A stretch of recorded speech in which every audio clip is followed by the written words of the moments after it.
আজি মানে আমি ফ্ৰজেন বুল ষ্টেচন বৰপেটা আমি ভিজিট কৰিলোঁ আৰু আপোনালোকে দেখিছে এডমিনিষ্ট্ৰেটিভ বিল্ডিং আমাৰ আজি অপেনিং উদ্বোধন হৈছে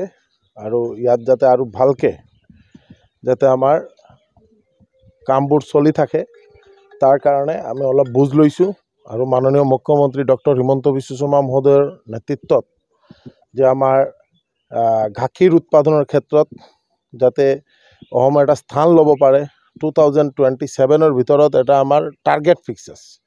আৰু আপোনালোকে দেখিছে যে কেইদিনমান আগত যে আমাৰ কেবিনেট ডিচিশ্যন হৈছে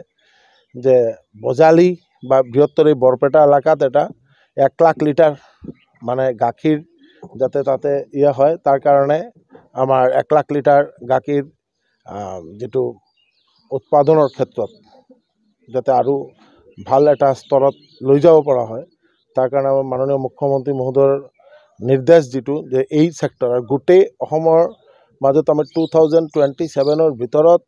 10 লাখ লিটাৰ গাখীৰ উৎপাদনৰ এটা টাৰ্গেট ফিক্স কৰা হৈছে এই উদ্দেশ্যে কামবোৰ চলি আছে আৰু ইয়াত আমাৰ যেটো ফ্ৰজেন বুল ষ্টেচন তাতে আমাৰ আৰু কি কৰিব লগা আছে তাৰ কাৰণে আমি বুজ লৈছোঁ আৰু এইটো আমি মাননীয় মুখ্যমন্ত্ৰী মহোদয়ৰ লগত কথা পাতি আৰু এইটো আণ্ডাৰ ৰাষ্ট্ৰীয় গকুল মিছন যে নৰ্থ ইষ্ট এৰিয়াৰ মাজত এইটোই এটা ফ্ৰজেন বুল ষ্টেচন আমাৰ যেটো আছে তো এইটো যাতে ভালকৈ আৰু কাম কৰিব পৰা যায় এই কাৰণে ব্যৱস্থা লোৱা হৈছে বৰ্তমান বৰ্ষত কিমান উৎপাদন হৈছে 4,30,000 এতিয়াও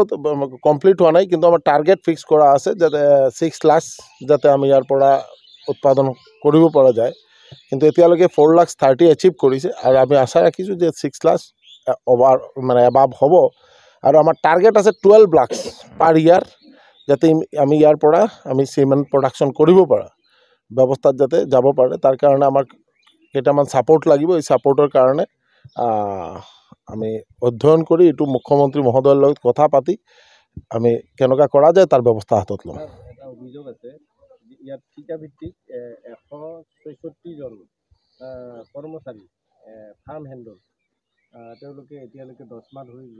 দৰমহা পোৱা নাই এইটো যদি এনেকুৱা আছে আমাক তেওঁলোকে যদি কৰে এইটো আমি থাকিলে এইটো আমি অধ্যয়ন কৰিম আৰু এইটো মানে ব্যৱস্থা লোৱা হ'ব যদি তেওঁলোকে ইয়াত ঠিকাভিত্তিক আছে তেওঁলোকৰ ব্যৱস্থা হাতত লোৱা হ'ব